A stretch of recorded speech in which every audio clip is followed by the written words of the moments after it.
Absua. Welcome to, I suppose this is week number 14 or something like that. And I've been super slacking on making these videos. And that's because I have been in Phnom Penh doing more training, and then I went on vacation. And I was not prioritizing the video blog. So what I'm gonna do is condense the 4 weeks into 2 videos. Basically 2 weeks of IST, which was in-service training in Phnom Penh, and then 2 weeks of travel time, which I did in Malaysia, and I'll talk about in the next video. So this video was IST in Phnom Penh. So 3 months into service, Peace Corps gets everybody back together, and we can kind of talk about our experiences and share what's happening, and also prepare for the future that is to come, which is thinking about our secondary projects. So we had a few things related to that. We had a lot of language classes, and the language this time around helped focus on some of those things. I really enjoyed doing the language classes. I really like our LCFs, the people who teach us the language, and we just got to mix things up and work with people we hadn't worked with before, and it just makes me miss learning in a classroom setting like that. So we learned some language that was applicable to classroom stuff. We learned more terms for things we already know. So things we've already know, we've got like a baseline, this is how you can get by saying it, but now we've got some extra words that mean the same thing, but you can just diversify your language a little bit and diversify what you hear, which was helpful because I came home and my mom said something and I didn't understand at first, but then she said it means this, and I was like, oh yeah, I did learn that word. Pina, which means who. Usually you would say nyetna, or at least that's what we were taught, and there's like 5 different ways you can say who, apparently. And so we learned about stuff like that. Let's see. We also got 2 kind of bonus language days where we were split up into groups who wanted to learn different things. That's really annoying. So some of the options were like, there was like a cultural one, there was advanced language, there was a reading and writing one, there was slang, and I can't remember what else we had. I think there was a 5th one. I'm already learning reading and writing, so I decided not to do that. I went with the slang one for the first round, which was pretty good, except they didn't teach us any swear words. But they did teach us some other helpful words that I guess are slang. Yeah, it was fun. It was a good class, and there was 2 slang classes with 2 different teachers, so we put together all the slang notes. Now we've got a big notebook of slang terms that we can start using and impressing our people at site with. The other one I ended up doing was the cultural session. So that one we didn't really focus on language, but we talked about more in depth about the culture and things that we still have cultural questions about. And a lot of our conversation was around marriage and gender roles and things of that sort. This was almost 3 weeks ago now, so I can't really remember all the highlights, but know that it happened and it was good. So that's language. We also did a counterpart conference during IST. So this, we had basically people from our school came to the IST.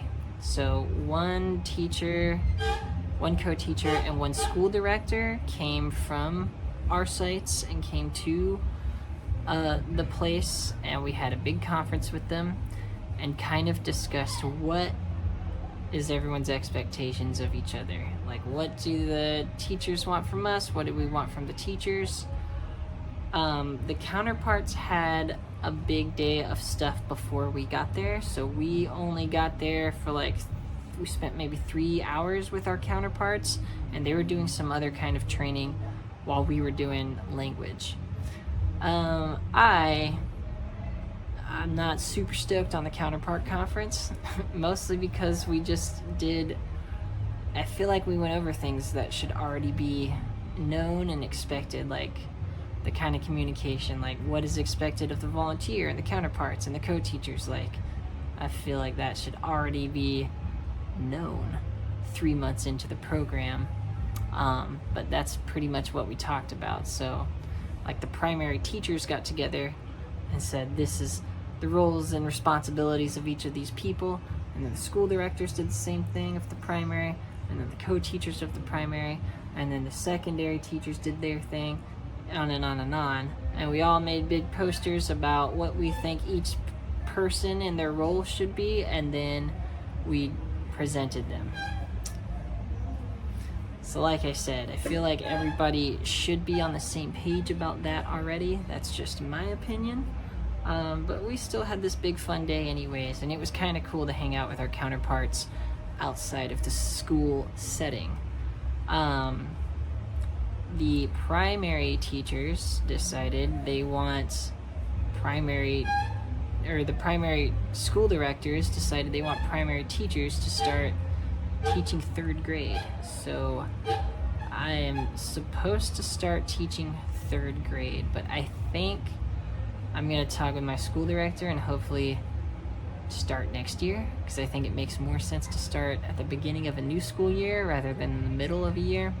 And I also don't want to take more than I can chew right now. Like, take a little bit at a time and a little bit at a time. Because the other thing that the school directors wanted is for the teachers to be helping with English language instruction. So that means basically tutoring the co-teachers in English language, which was something I was planning on doing. That was part of the secondary project I would be doing in my school. So that's what I'll be doing when I come back to site. So I think I will help the teachers with the language, and then next year I suppose start teaching 3rd grade English as well. So the other cool things that happened in Phnom Penh, for instance, this was outside of the classroom. I went to a concert, which was awesome. There is a rapper here named Vanda, and he is the highest paid singer in Cambodia as of right now. And it was an awesome concert, because we ate dinner before the concert in this little area that's super touristy, and there was tons of tourists and like white people. And sometimes you just don't feel like you're like in the culture when you're in the big city, but you're just surrounded by people who are just like you. We went to this Vanda concert. It was all Khmer people. It was so cool, and there was tons of them. And the people singing, they like knew all the words to his songs because he's like a Khmer rapper. And the concert was a charity event, so it was totally free. It was put on by the beer company Hanuman, and the idea was to, in between sets, people would come out and kind of like prompt you to use the QR code to scan and donate money so that they could raise money for children who were sick with something. It was an awesome concert. I had a lot of fun, danced with a lot of cool people, and then after the concert, I sillily did this to my arm. Yes, I kind of fractured my arm. Technically, I sprained this one and fractured this one. Essentially, there was these bushes. You can imagine 2 bushes with a walkway in between them, kind of. This was like an urban park, and so I jumped through these bushes, just like, hey, this looks fun. And then there was a bar. I can't make a bar. Let's say there was a bar here at the top of the bushes. I jumped, and I didn't see the bar because it was night, and I fell, landed on both my hands. So that was not so fun. That happened just in time for me to go to vacation, which was also not super stoked, because I had planned to go swimming in the ocean and to go kayaking in the ocean.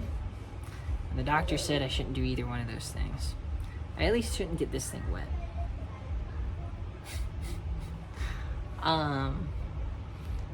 Let me see. There was some other things. Oh yeah. All right. So I don't think I've mentioned this in the videos yet, but I'm part of a committee. So there are multiple committees. One is the TEFL COP committee, which helps people with sort of more planning and figuring out tools for TEFL. So teaching English as a foreign language. So they're like a resource that volunteers can come to figure more stuff out about that. There's the PDSN committee, which is about peer outreach, and they're like supportive people if you're having a rough time at site.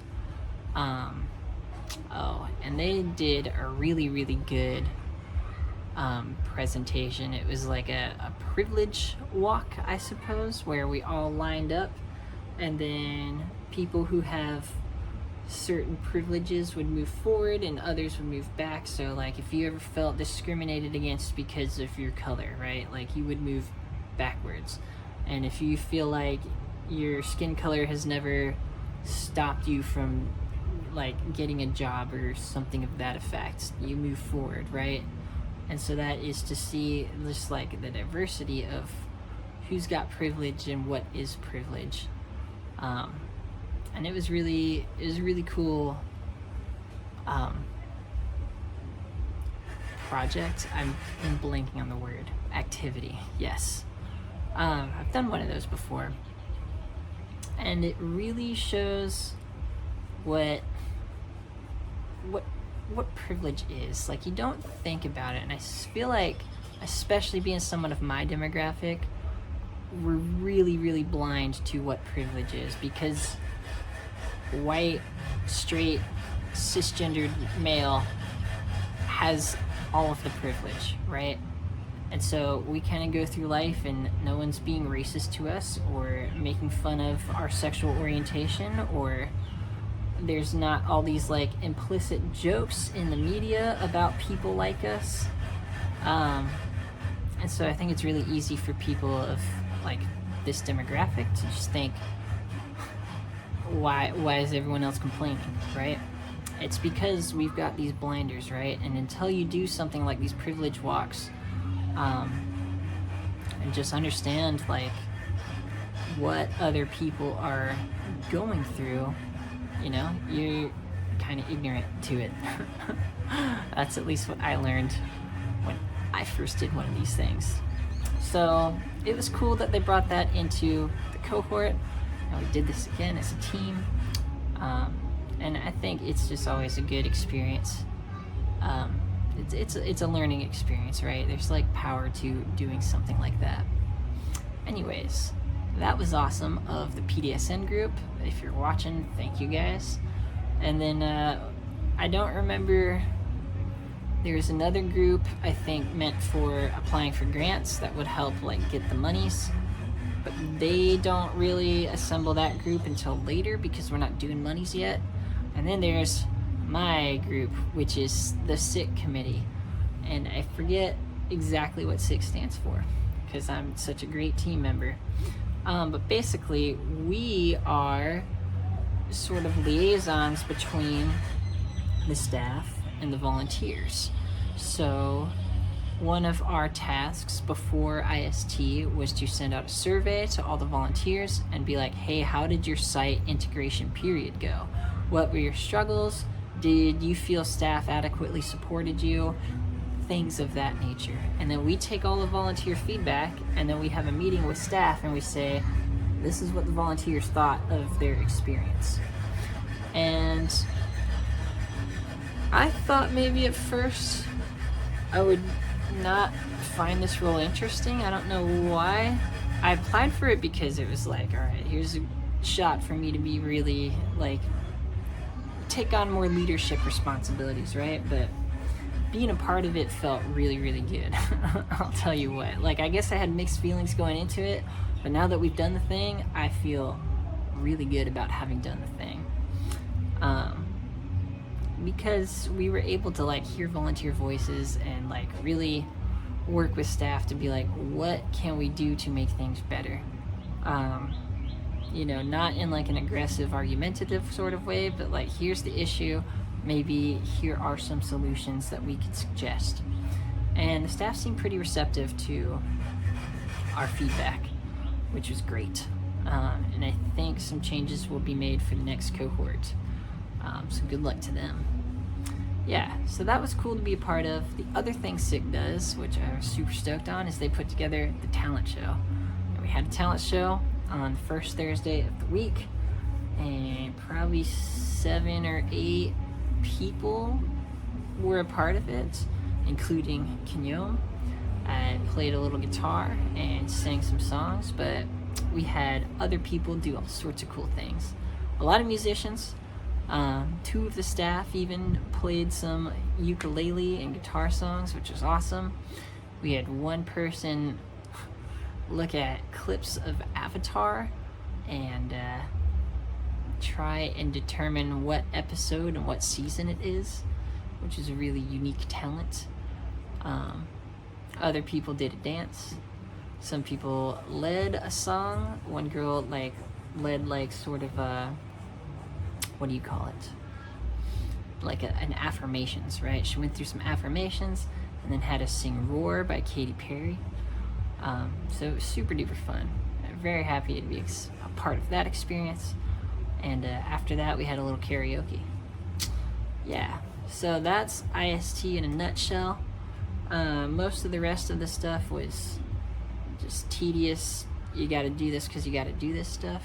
We did have one session that I won't go into much details about, but I think it's important to bring it up, where the head security guy from this region of the Peace Corps, I suppose, he had a meeting with the volunteers. Now, I got sick during this session, so I'm only able to tell word of mouth what happened. But basically, he told all of the staff to leave because he's like they're above them kind of thing. So he was like, real talk, is staff doing everything you need them to be doing? And the answer to that in a lot of ways was no.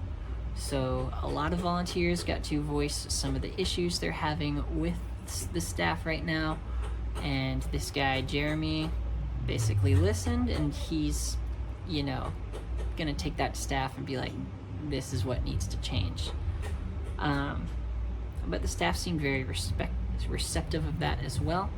It's almost like that's what we were trying to do in the SICK meeting, but this guy had way more power to do what, you know, we couldn't really exactly do what this guy did. And, you know, at least for this sort of things, like day-to-day things, yeah, but like, you know, it's hard to explain without going into too much detail.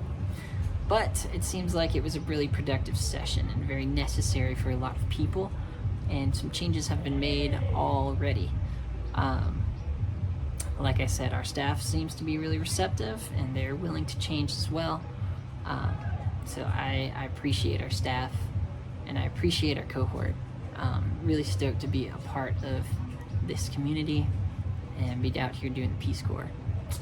So, that being said, I think that is the main highlights of IST.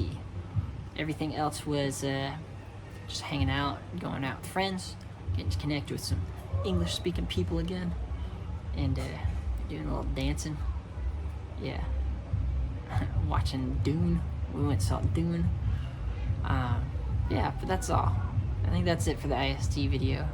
Thanks again for watching, and have a great whatever it is, wherever you are. Thank you.